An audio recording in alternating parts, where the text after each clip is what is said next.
young people and looking out into the audience and looking into the eyes of the future. Because y'all are the future, and I know you know that. I'm sure you hear that a lot. I mean, I'm looking at the lawyers and the doctors and the inventors and the scientists and the astronauts and, my gosh, all kinds of great things. So I want to do something right now. I love doing this because I get excited about it. I think high-fiving is one of the best things we do. So everybody stand up right now. Everybody stand up and high-five. High-five. Everybody around you.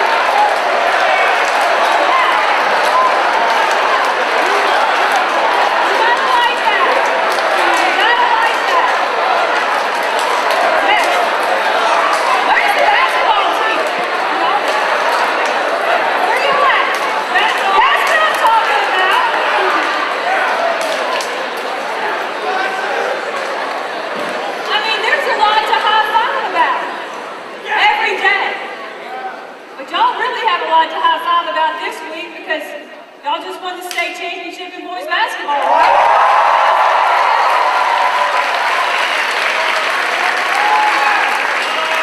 That is absolutely fantastic. Those things don't happen all the time, so when you get that opportunity, boy, enjoy it, and just, I know you'll never forget about it. Y'all, I'm going to talk to you just a little bit. I'm going to share a few things with you that I believe have been very important to me in order to be successful, to get where I am today. And they're not, I'm not a rocket scientist. I didn't make straight A's. If I had it to do over again, though, I'd go back and study a lot harder. But I got through school, but I want to share with you just a few things that I feel are important to be successful, that I feel got me where I am. They're not real difficult, so just hang with me. Attitude is everything. Attitude is everything. How you wake up in the morning, positive or negative. How you walk in the door, how you greet your parents, how you attack your classroom, your teachers every day, how you look at that work. Positive attitude, it's everything. If you're negative, people don't want to be around you. It holds you back. If you're positive, it pushes you forward. It's a much better way to attack the day. Positive attitude. And attitude is everything. It's where everything builds from. Everything. Have you ever been around somebody who has a bad attitude? Oh, man. Don't you just want to walk away from them? You do, don't you? Nobody wants to be around that. Nobody wants to be around that kind of attitude, so positive attitude. The second thing, and this happened to me early on because I always was a big dreamer. I'm an idealist. I am. I believe anything can be done. Believe in yourself. The most important person in the whole world that has to believe in you in order to be successful is you. You have to believe in yourself, in your goals and your dreams, and everything that you want to accomplish. If somebody else believes in you, then that's icing on the cake. You have to believe in you first. I'm going to share a story with you. When I was an assistant coach in college, a young assistant, I hadn't even been a head coach yet. I was having breakfast with a friend of mine at I think we were on vacation or something. She looks at me and she goes, "Hey, what do you want to be ultimately? What do you want to be?" I said, "I want to be the Olympic coach." She got choked on the bacon. She's like, "What? You can't be the Olympic coach?" And I said, "Why can't I be the Olympic coach? Somebody has to be the Olympic coach. Why not me?" I will never forget that story, and she will never forget it. She always brings it up to me. Because 8 years later, I was coaching that Olympic team to a gold medal in Sydney, Australia. I mean, really?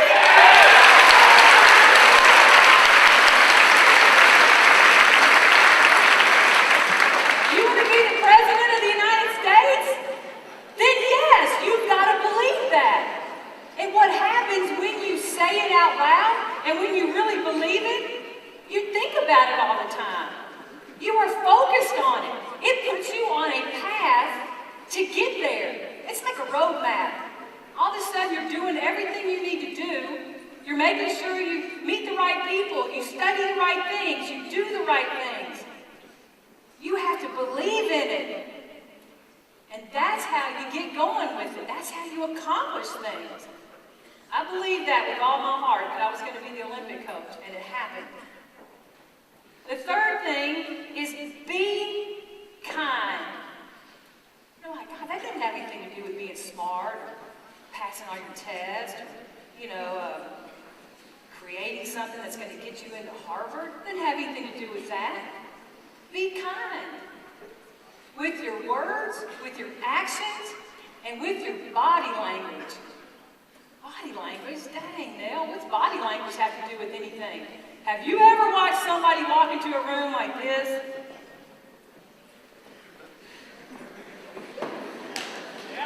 Yeah, sure you have. Let me tell you what, body language, it's called language because it speaks louder than any words you could ever say. And when you walk in there like this, hey, how y'all doing? Good to see you. What's going on today, man? What's happening? Yeah. People want to be around that. It adds to the whole aura. It adds to your aura. Body language. Your words can affect somebody for a day, for a week, for a lifetime. Be careful how you say things to people. Be kind. It's not hard to do. Smile. Sometimes that smile might be somebody's only smile of the day. Be kind. And the fourth thing is surround yourself with good people. Hey, nobody goes anywhere successfully by themselves. Nobody. Nobody gets there by themselves. Y'all, if there's something bad around you, get away from it. Whether it's people, whether it's a place, or whether it's food. Get away from bad food. Ugh. But when you know when you're in an environment that's not good, you've got to just get away from it. Walk away. Put yourself in the presence of people who want to support you, who want to help you grow and help you accomplish your goals. Being successful really doesn't take, in a lot of instances, a lot of smarts. I'm talking about basic human contact things. How to be socially aware of where you are and be good to people. We've all heard of Thomas Edison, the inventor of the light bulb. Thomas Edison said there were three things that were key to success. The first thing was common sense. Have common sense. Know when to hold them and know when to fold them. Know what's good, know what's bad, know what's right, know what's wrong, and use that common sense. The second thing was to work hard. Work hard. Hey, you can't cheat the grind. You cannot cheat the grind. You've got to grind it out. You've got to put the work in. And I know that boys basketball team knows exactly what I'm talking about. You cannot cheat the grind. The grind is all that time you spend in off-season, in the summer, in the preseason. You have to put that time in the weight room. You've got to put that time in the library reading. If you want to go to Harvard, you've got to put the time in. You're not going to lay in bed and all of a sudden success is going to fall on your lap. It doesn't happen that way. You've got to go put the time in. Can't cheat the grind. And when you do the grind, then you let it shine. That's how that works.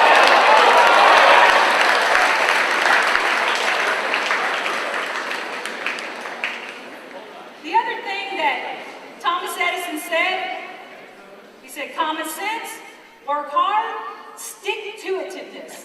Love that word. Stick-to-itiveness. Don't quit.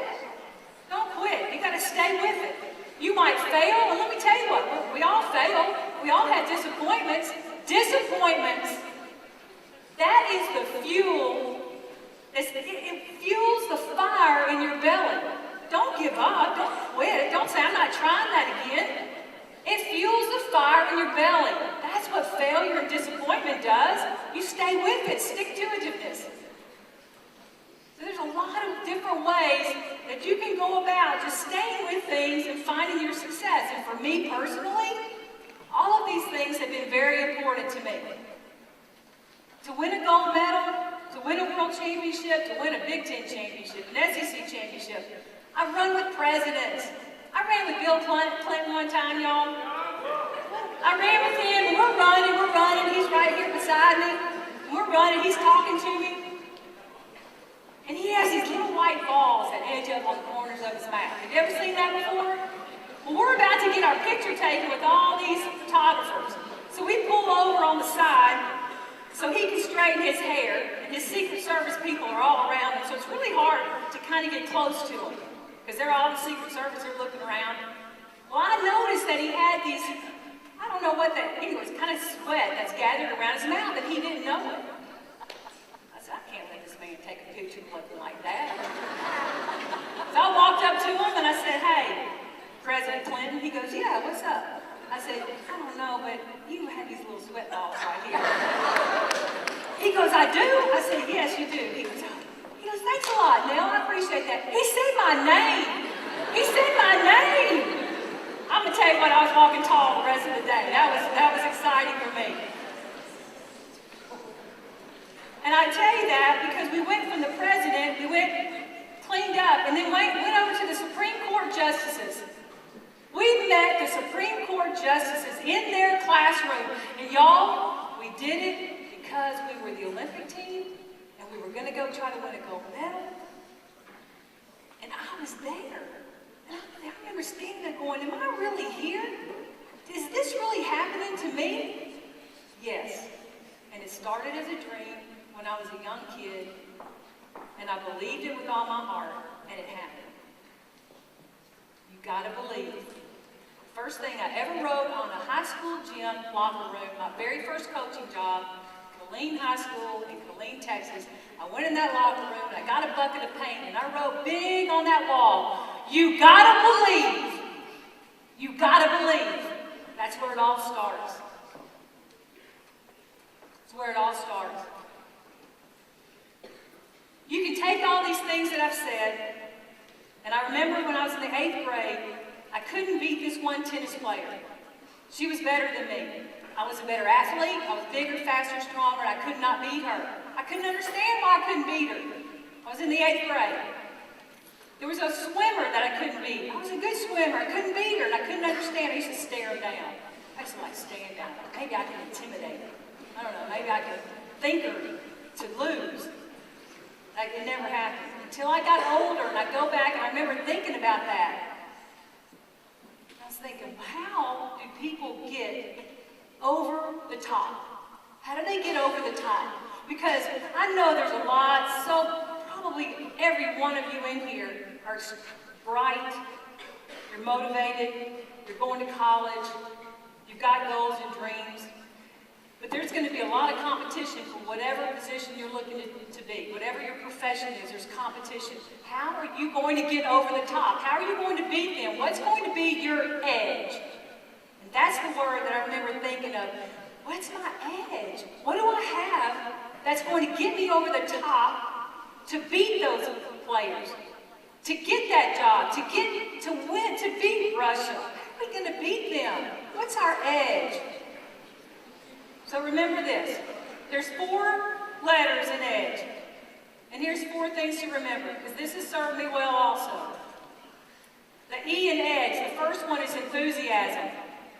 I believe in that word more than, I believe in it a lot. Because I believe enthusiasm is the X factor to success. It just is. If you've got enthusiasm on your team, whether it's an athletic team, whether it's a team that's trying to finish a project, whether it's a dance team, it does not matter. If that whole group has enthusiasm, it's like having another player on your team.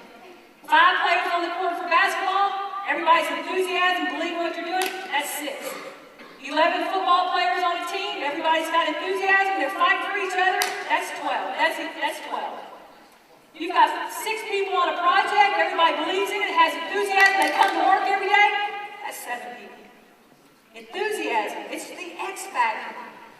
The D is discipline. You've got to be disciplined to be successful. You have to. You can't hit the alarm clock at 5 o'clock and sleep another hour and say, never mind, I'm not doing that. No, man. You got to get up and do the work. There you go, back to the grind, man. You can't cheat the grind. You cannot cheat it. You've got to be disciplined and make sure that you're doing the work. The G, and this is the word we don't hear very often, but I like it. Grit. We have grit. You've got to be tough. You've got to be able to handle failure and move on. Failure is just the next step forward to success. You've got to handle that. You've got to be tough. You cannot quit and keep moving forward. And the last E is expect great. Because if you do all those things, then you should expect great. You should expect great from yourself. You should expect it from whoever your teammates are, whoever's in your circle. Expect great. Hey, you did all the work, right? You put all that work in the bank so you can go back and draw from that. If you don't do the work, you have nothing to draw from. Nothing. If you're not working a job and putting money in the bank, you surely can't go use your ATM card and draw anything out, right? Work is the exact same way. You got to put the work in the bank so you can draw from that. Edge. And that's always been my edge. I want to tell you one more thing that really helped me when I was coaching the Olympic team. These were the best players in the world. These were the women who were the best players in the world because the United States has the best basketball players in the world, period. That's just the way it is. But even though you are the best basketball players in the world, you still have to work. You don't just show up on the court and all of a sudden everything happens your way and you beat Russia. No, it doesn't happen that way. You gotta work. You gotta work. We were having practice one day and I was working with the perimeter players and we're down there going through some cuts, some offensive moves, and I'm passing and there's just no zip in them. There's not a lot of zip in them. Yes, the greatest players in the world don't always come ready to play every day. Sometimes they need a little kick in the pants. So we're doing some drills and it's not going real good. So I stopped practice. I said, y'all come on into the middle of the floor. So everybody comes to the middle of the floor and said, look, I'm not stopping practice so we can all go to the mall and shop and then go to the movies. That's not happening. We've got 2 hours of practice left. We're going to get through these 2 hours, and if it's good, we'll leave. And if it's not, then we'll stay a little longer. I said, listen to me. If you're going to be someplace, be all there. If you're going to be someplace, be all there. If you're in English class, don't be thinking about history class. If you're in history class, don't be thinking about football practice. It just goes on and on. If you're sitting in this gym right now, not listening, or you're thinking about something else, then you're not present. Be all there. Y'all, to this day, my Olympic players, that's the one, when I see them or when I make contact with them, that's the one quote that they always bring back to me, that they tell me. It's been so helpful for everything I do. You have to be present. Be all there. Give it everything you have when you're doing exactly what you're doing at that point in time. Be all there. If you're going to be someplace, be all there. I've been really fortunate to be around some great people. I go back to saying this, you just don't do it by yourself. It doesn't happen that way. I've been fortunate to have parents that were very supportive, that had great energy that I learned from. I emulated from them. And I've been really fortunate to have some great experiences. Running with the president was one of them. I've eaten with some heads of states in different countries around the world. I travel the world today. Do a lot of work in China, teaching basketball. And that's been a phenomenal experience. But I hope that you don't forget a little bit of the message. I'm not talking about book smarts. I'm not talking about being naturally genius material in order to be successful. Attitude is everything. Be kind. I think those are so important. Surround yourself with good people. You just got to do things right. Believe in yourself. That's about all I have to say today. We're going to ask some questions. We have a couple of questions over here. And I'll try to answer them to the best of my ability. Good job. What mental transition has to occur when one goes from playing the sport that they love to leading a team from the sideline? To go from playing a sport that you love to leading a team. I was fortunate. I went to the University of Texas. I played volleyball and basketball. We won a national championship in volleyball, but I loved basketball. That was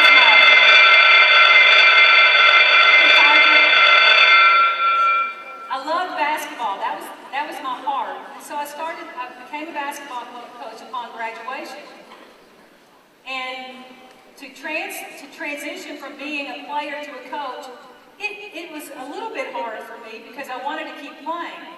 But it wasn't hard in the sense that I was still within the sport. You still bring that same passion, that work ethic. So you work hard, you teach, and you listen, and then you repeat. Teach, you listen, and you repeat. That's how I did it. But I could continue to play. I could continue to get up and down with my players because I was still young and could still play and I could still beat them. So transitioning to a coach from a player was not difficult for me because I could still get on the floor with them, but I still could compete. I'm a highly competitive person. I'll race you to the water fountain. I want to beat you in tiddlywinks. I don't care what we're doing. That's just me. What's next? One more? What was the pivotal moment in your career that you felt guided you to your overall success? The pivotal moment in my career that guided me to my overall success, I think there were a few. One of the best things that happened to me, and I thought at the time it was the worst thing that could happen to me. In the 9th grade, going into my 9th grade year in high school, we moved from Mississippi to Texas. And I was devastated because all my friends, golly, this is the hard period of time to move from. We moved to Texas, and it turned out to be the best thing because athletically, Texas was fantastic. Great opportunities for girls. I ended up getting a scholarship to the University of Texas, which opened up a lot of doors for me, and it turned out to be a fantastic thing. But pivotally in my learning progression was I had fantastic coaches. I was around some great high school coaches. We weren't very good athletically, but you would have never known it from their attitude and the way they approached practice every day. They were so positive and so energetic and really gave us their all. So again, being around great people is something that you just can't get enough of. You always want to do that. Y'all, I wish each and every one of y'all the very, very best. It's been an honor for me to be able to speak to y'all. I hope I gave you a little bit of something to be successful, and I just say this, believe in yourself and go